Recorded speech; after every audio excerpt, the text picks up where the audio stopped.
Pro-European Georgians are continuing anti-government protests in the Georgian capital. On Thursday, the ruling party announced it was halting accession talks with the European Union until 2028, abruptly freezing the long-term goal. Many Georgians fear that this could signal Georgia's turn toward Moscow. In front of the parliament building in Tbilisi, tens of thousands of people decided to express their opposition to the government's pro-Russian policies. To disperse the protests, police used water cannons and tear gas. Pro-European Georgian activists appealed for international support. Well, it was a violence, ordinary violence that you can see in Russia, Belarus, or in any authoritarian state. It's just police abusing. It's not just me, but the journalists were beaten.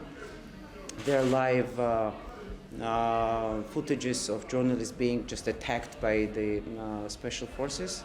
So it's something that we are already, unfortunately, we know how it happens here, but it will never stop us. Nana Malashkia rose to fame in Georgia in 2023 during protests against the so-called foreign agents law.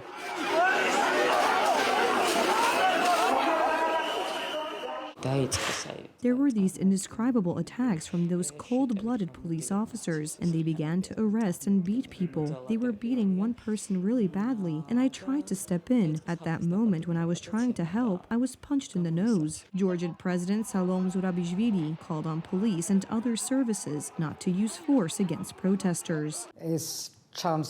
No one wants to accept a Russified Georgia, a Georgia without a constitution, or a Georgia in the hands of an illegitimate government and parliament. That's why we took to the streets of Tbilisi and other Georgian cities. I appeal to the police. Do not raise your hands against our young citizens or anyone else. Use restraint and do your duty. The freeze on accession talks was met with widespread opposition from Georgians because the pursuit of European Union membership is written into the country's constitution. Hundreds of officials from the Ministries of Foreign Affairs, Defense, Education, and Justice signed open letters on Friday denouncing the freeze on talks as unconstitutional. We're not fighting only against Georgian dream, political dream. We're fighting against Russia.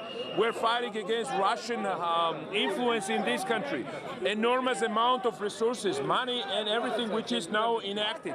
So that is why I do ask all leaders of the democratic world support Georgian people. Sanctions, actions, funding, everything needs to be done. That's very important. Georgia applied for membership in the European Union in March 2022 and was granted candidate status in December 2023. This year, however, problems began to emerge. In June, European Union leaders expressed serious concerns about the Georgian government's adoption of the Foreign Influence Transparency Law. In turn, in October, after the questionable fairness of the elections, EU leaders confirmed that the current actions of the Georgian government threaten its accession to the European Union.